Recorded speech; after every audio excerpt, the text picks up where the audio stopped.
And then the auntie told me, okay, 420. I was like, I only have $4.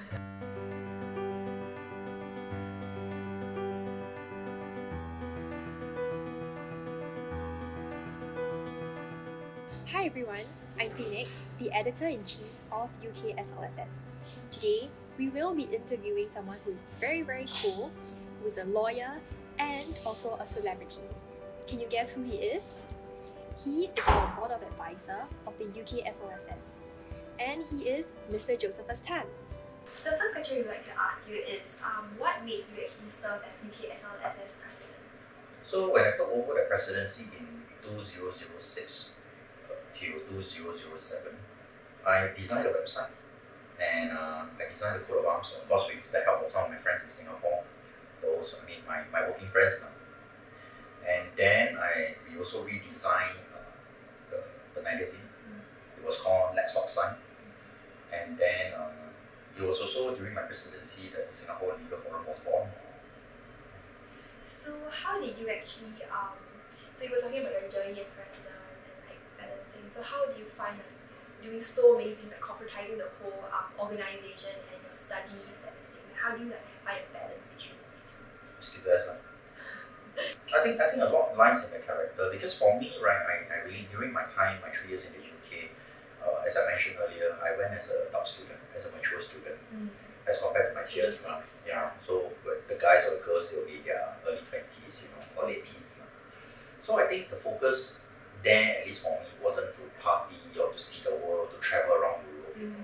So for me, I go there with the single purpose of getting my law degree and doing something purposeful. And the organization as a whole was very dominant. And the way I look at it through my lenses would be that, it is always a transitional platform for many students to dabble with it a little bit, do a little bit, and use it to shore up their CV. So that was how I look at it. And I thought, why are we doing something for the CV? Why don't you just do something because you genuinely want to do something good and you want to give it your best shot?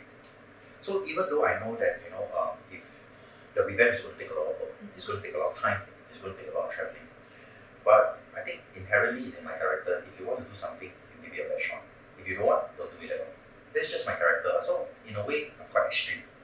Yeah, so you were saying that you started off the SLF. So actually, what gave you this idea of creating this whole SLF, and how did SLF look like back then? So, to give you credit, because the original idea actually came from one of my vice presidents. So he had a fantastic idea. He said, hey, why not we have something like an event, right? So that we can connect the UK Singapore law students with the local law firms. And I thought, hey, great, for the SLF, I actually sacrificed my own graduation, Yeah, in my final year, I flew back to Singapore early, and together with 2 of my vice presidents, we went around knocking on the doors of law firms, the big law firms, the small law firms in Singapore, to ask them for sponsorship for the magazine and also for the event. How did you manage to persuade them to actually give you, money to go and run all these things? Well, that's why I say I think maybe an advantage would be the fact that I was a mature student, and before that, I actually have some sort of like when you're older, you get to know people.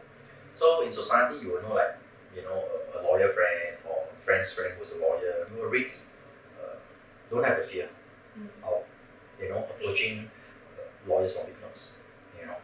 And previously in my line of work, when I was selling computer, I was a computer salesman. I actually sold computers to big firms. So I deal with their partners. So that's why I think inherently there wasn't a fear.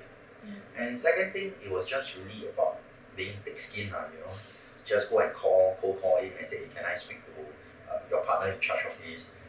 We are a student organization. I think really it's just the whole attitude about, you don't try to do more. Would you say that your study in the UK has actually strengthened you as a person because you studied law in the UK instead of Singapore, right? Well, definitely, I think the answer is a yes and a yes. So, but I mean, truth be told, why did I study in the UK? Well, I don't really have a choice. Well, truth of the matter is that during that time, there was only one law school in Singapore, which is a US law school. And we all know, then the institution was very different. Right? It was was very grade focused, and people who enter NUS law schools were usually the straight A students from some of these top colleges in Singapore.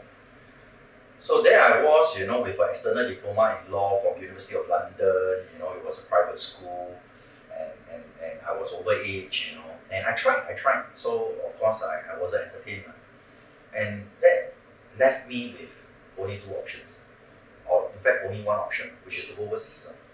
And why I say two is because I think I was contemplating between going to Australia or the United Kingdom. And the only reason why I did not go to Australia was because there was, I think, a time lapse of about 6 months. So I had to wait about 6 months later for the term to start. So I didn't want to waste time, and I decided to go to the UK.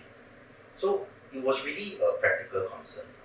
Alright, I wouldn't say concern. It was really a practical selection. Right? It wasn't because I have a lot to choose from. So they can graduate faster.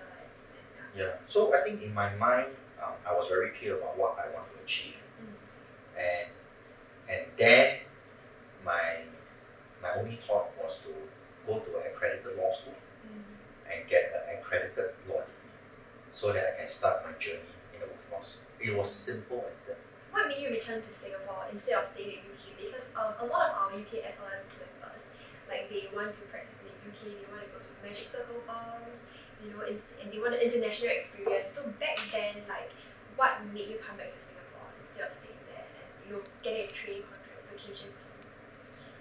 Well, I mean, to each his own, right? Different strokes for different folks. So, I mean, initially when I started my journey in the UK, same thing, just like you guys, I was thinking, wow, magic circle, get a training contract in London, I'll be a neat man, But for me, I think my 3 years in the UK actually taught me a lot about my country. I'm never a big fan of Singapore. I really hated Singapore. But it was really my 3 years in the UK that got me thinking, that opened up my eyes to so many things, which made me realize that actually I took Singapore for granted, and I realized that actually Singapore got the right system. I think it's one thing to travel during a holiday to look at another country, and it's quite another to actually study or to work in another country, and then you will realize where are the fault lines. You realize that actually it's not as beautiful as they painted it to be in the news or on television. Over there, right, you're a small fish in the ocean. But when you come back to Singapore, you can actually be a big fish in a small little pond. You might be able to survive overseas, but it doesn't mean that you'll survive in Singapore. I think in terms of like what we call the spirit of excellence, the kind of infrastructure, governmental infrastructure, societal infrastructure, I really think that Singapore prepares us to succeed. So I would think that if given all these conducive factors, right, I think that anybody, whether in law or otherwise, they should always start off the base camp in Singapore and venture outwards, and not the other way around. You venture outwards and you come back. I think that's very good advice for our members. I really heard about your story when you were working on a ship in one period of your time. Yeah. So like, what actually made you have the courage to like set up Invictus after your whole ship experience? I think it's also a story about resilience, never giving up. So what happened 3 years ago was that everything came to a halt. Over the years, I've been doing so much pro bono. It has taken a toll on my financial status or my financial situation, and then of course everything came to a crash. So I was on the brink of bankruptcy.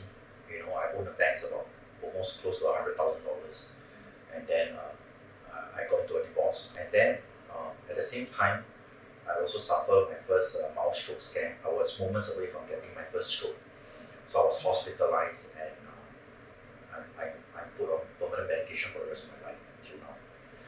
So all these things all happen at the same time.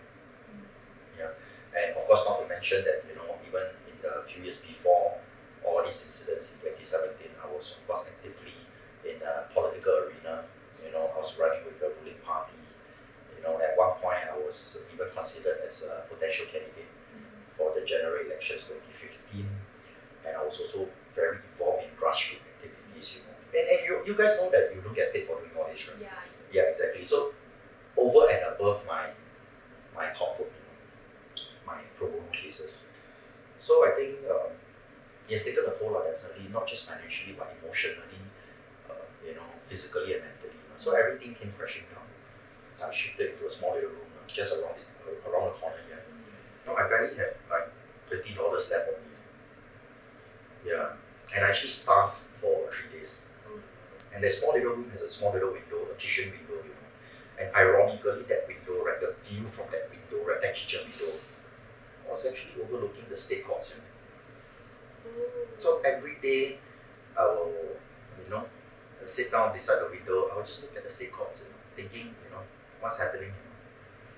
And so one of these very close friends of mine called me up one day. So he runs a couple of small businesses. One of it is a pest control business.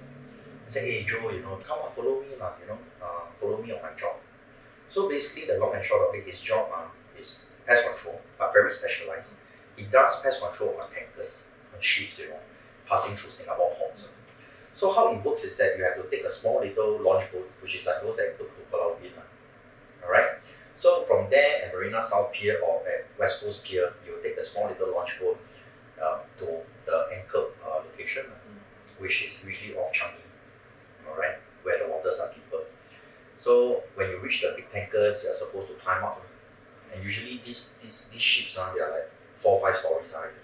So you're climbing on a rope ladder, up. And when you go up, then you do all the pest control stuff, spray the pesticides and all that.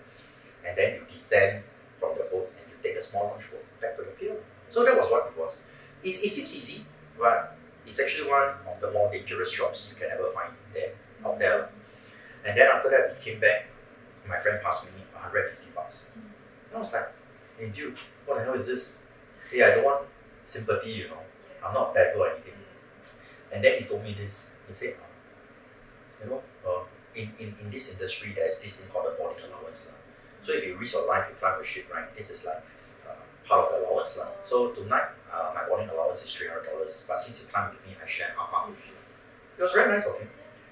And then he offered me, and he said that if you don't mind, I know that you're a hotshot lawyer, you're famous and all that, but I also noticed that you have fallen on hard times now. If you don't mind, let's just do this for me part-time. I got pretty much, I got nothing else to live for, right? I thought, why not just do this now? And then I did it for 6 months. And I think when I look back, it was very bittersweet because there were moments whereby, the assignment was back to back. And in between, you only had about 2 to 3 hours. So it's quite a hassle to actually travel back home. So I thought I would just sleep at the pier. So there were nights whereby I slept at the pier. And sleeping at the pier is very cold. So I actually cover myself with my rope. I don't have a transport. So my friend very kindly, passed me a van, a pest control van, which I'm still driving now, by the way. Right? So so inside, basically, I'll put all my barang-barang, all my trophies, my awards, my certificate, because I rented a room, right, it's too small. So basically, I treated the van like my mobile storage, including my rope. So it was bittersweet because, we go to High Court, we wear a rope, right? So, the rope that I wore to defend so many Singaporeans. And defending you against them. Yeah, and there I was, it was wrapped up in a van. And I still remember one of the nights, it was so cold, and I actually took the rope out, first to use it as a pillow on the hard ground, and then after that, because it got so cold, then I used it as a blanket. So it was a very bittersweet moment when I look back. And there were also other instances whereby, because I don't have a lot of money on me, so I still remember there was one occasion, the early part of it, I left with about $4. So time to take lunch before I bought the ship. And I still remember I ordered cai fan, economic rice. So I ordered like one serving of egg, steamed egg, 1 serving of vegetable. And I thought, okay I'll have another serving of fried chicken wing. And then the auntie told me, okay, $4.20. I was like, I only have $4. And I was like, okay, never mind. Can you remove the chicken wing and give me another portion of vegetable? And she just took out the chicken wing. $3.80. I was like, okay. And I took back 20 cents as change. So, and I ate by the curb. I still remember on the 26th of November. Oh, almost about right, And there was a road wave, so they actually pushed our boat against the tanker, and it clashed. Both ships actually clashed, and we were in Viking mode up and down for the next 50 minutes. So all of us were almost thrown overboard, and we grabbed on for dear life. So me and my friend, we were looking at each other in shock. We were on the verge of death. And my friend just looked at me and said, Joe, I think maybe this is a calling, a signal, a calling, a divine calling that maybe it's time to go back to the Lord. It's time. And then a few of my friends, very nice friends of mine, whom I helped before pro bono, they came back. They loaned me a sum of money to start Invictus. And really, as the name goes, Invictus, I mean, it's a Latin word. It basically means to be unconquerable. Understandably, no lawyer wins every single case in fight. When representing clients in capital cases where laws could mean the difference between life and death. So how have you learned to cope with that pressure? And how will you encourage aspiring criminal lawyers to prepare with this pressure? Well, I mean, long and short of it, just do the best that you could, and it's out of your hands. I think, easier said than done. But so to bring back to my past experience, when I did my first capital case, assisting the late Subasa Anand, my pupil master. So the guy, after the trial, was convicted and sentenced to death. And then you have the family members wailing in court, emotions were running high. And I still remember, I looked at Subasa Anand, he was calm. He was like, okay, get ready for the appeal. Calm. And I was like, wow, really comes with experience. So, but for me, right, as a newbie that time, right, experiencing my first death penalty case, especially when you are there to listen to the pronouncement of the death penalty, it was a life-changing experience, and I actually went blank, and I think I was on the brink of depression for the first 2 weeks. Because you did so much, but in the end, exactly. Yeah. So I think in the first few capital cases, I was trying to cope with it. You are part of the process. You are not the end all be all. So for any aspiring criminal lawyers, please do not think that you are the end all be all. Of course, it is very romantic to think that you are the final gatekeeper, you are the final defender at the frontier. It's very nice, very romantic. Sure. But the fact of the matter is that it's a process. You are one part of that process. As long as you do your best, leave no stones unturned, the verdict is not in your hands. From time to time, you get very disheartened. All right, but of course, I mean, there are also high moments whereby after you help that person and you see how that person turn their life around, and they're doing very well in life now. All because that time a second chance was given to them. Always remember, it can't rain all the time. It can't rain all the time. It is like a motto of resilience. Don't give up. Every chance is a fighting chance. If the second chance is only about one chance, right, maybe I would have never become a lawyer, because my parents would have given up on me the first day I ran away from school, or when I got myself into the first fund. It's about this perpetual hope, this perpetual aspiration for good. Are you actually selective about pro bono cases? What if somebody who you know is really heinous, who that it's guilty of the crime, there's no escaping, that comes to you, and you personally want to help? Will you still take on the case to help?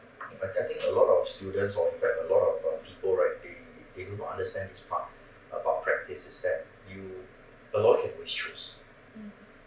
And the thing is that a lawyer can choose, but a lawyer shouldn't judge. When you decide to take on a case, right, you should give it your best defense. All right. And I feel that as a true professional, you shouldn't be asking moral questions, as though, oh wow, why you did this? Don't you think it's wrong and all that?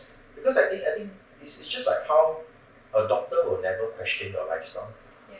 A doctor will actually treat your illness for what it is, and they will give you advice as to how to live healthier, to take certain food, But the doctor will never judge you for living a certain lifestyle.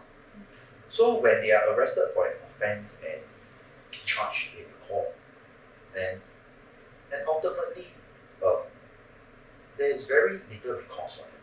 So we punish them, and they get on with their life. But as I explained earlier, it's a routine. Okay, there's a tendency for them to repeat that routine. And when they come back to the court again, they'll get punished with a heavier sentence because repeat. And then if you do this multiple times, ultimately it's just going to be a very severe punishment for them. And you know, if you throw them into prison is not the answer to the root of the problem.